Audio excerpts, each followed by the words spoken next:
The WarioWare series holds a special place in my heart. Its chaotic storyline and the concept of quick 5-second minigames flashing across the screen to make you perform a variety of actions have always been my idea of good fun. When I was younger, I thoroughly enjoyed playing WarioWare Smooth Moves on the Wii. So when Nintendo announced WarioWare Move It for the Nintendo Switch, I was excited, perhaps more excited than I've been for many game releases this month. The Japanese name directly implied that it was a spiritual sequel to Smooth Moves. So let's grab our Joy-Cons and dive into some fun shenanigans with Wario and his friends.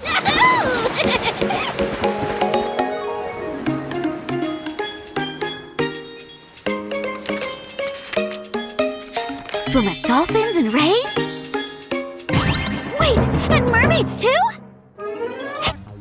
In WarioWare Move It, Wario is casually driving around Diamond City when he catches wind of a brand new burger joint in town offering garlic burgers with a special promotion. For each burger you purchase, you get a chance to win a golden ticket for a group trip to Caresaway Island, known for its rich history and exotic wildlife. Wario orders 50 of these burgers and wins the grand prize, and much to his disappointment, his friends learn of the win and now insist on joining him on the trip. And so, the first official, if you can even call it that, business trip of WarioWare Inc. begins.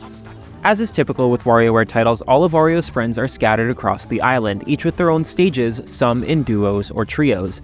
Each stage features a selection of random microgames that progressively get faster, with a boss stage at the very end. Here's where WarioWare Move It lives up to its name. Instead of simply pressing buttons to clear the microgames, you have to physically move your body. Each microgame has a specific pose known as a form, with a narrator and a 3D model instructing you to assume the correct position before each game begins. These forms include various funky poses like Scales, which requires you to stretch your arms wide, or Crocodile, where you sandwich the Joy-Cons together with your dominant hand on top. Unlike some other games, you'll need to ensure your Joy-Con straps are handy because WarioWare Move It relies on them consistently, with the trust tether sign prompting you to intentionally let the Joy-Cons dangle from your wrists.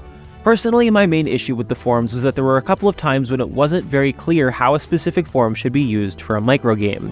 Additionally, my Joy-Cons occasionally had trouble tracking my movements, like in Mona's boss microgame where I briefly lost control while performing the Sky Stretch, and in Jimmy T's stage where the pounce was hit or miss.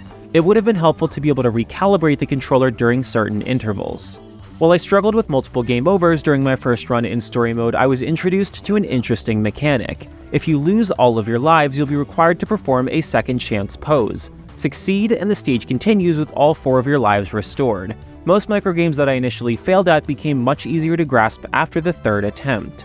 Unfortunately, after completing the final stage, the second chance pose doesn't appear again, being replaced by a short break time pose after each boss.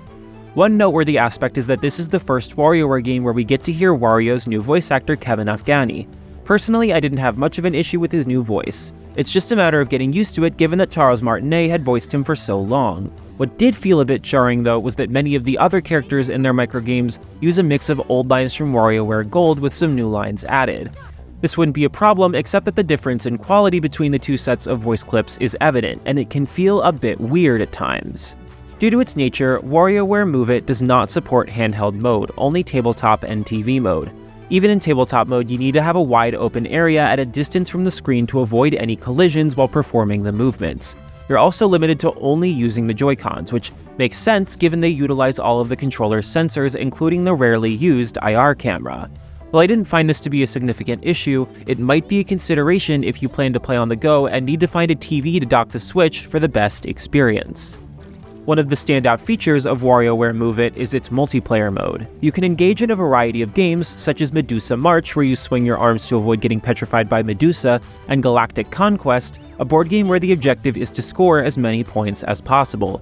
Additionally, all of the microgame stages support co-op, with players 1 and 2 alternating between games and the occasional together command requiring both players to coordinate their movements. If a player fails at a microgame, a tie-in challenge will trigger, giving the other player a chance to attempt the same pose and microgame. Success means you both move on without losing a life.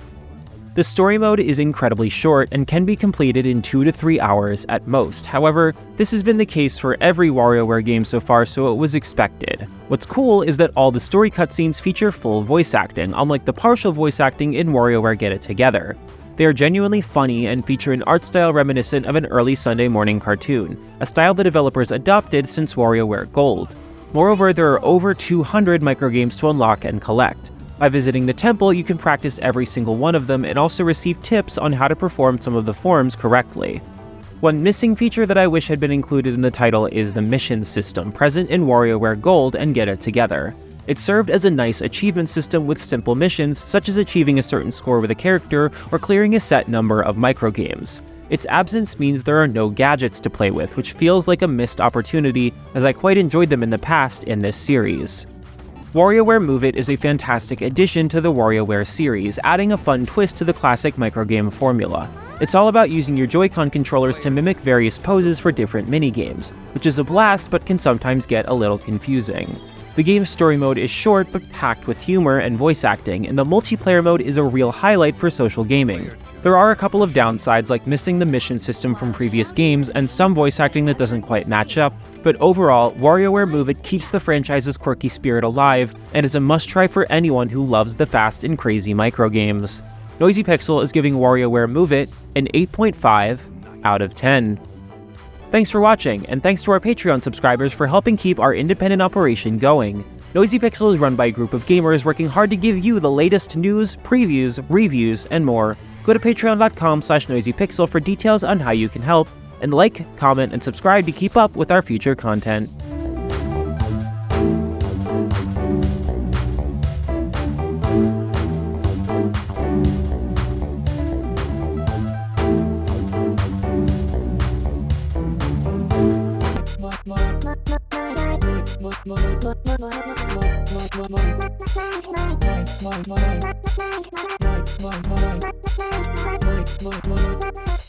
Noisy Pixel.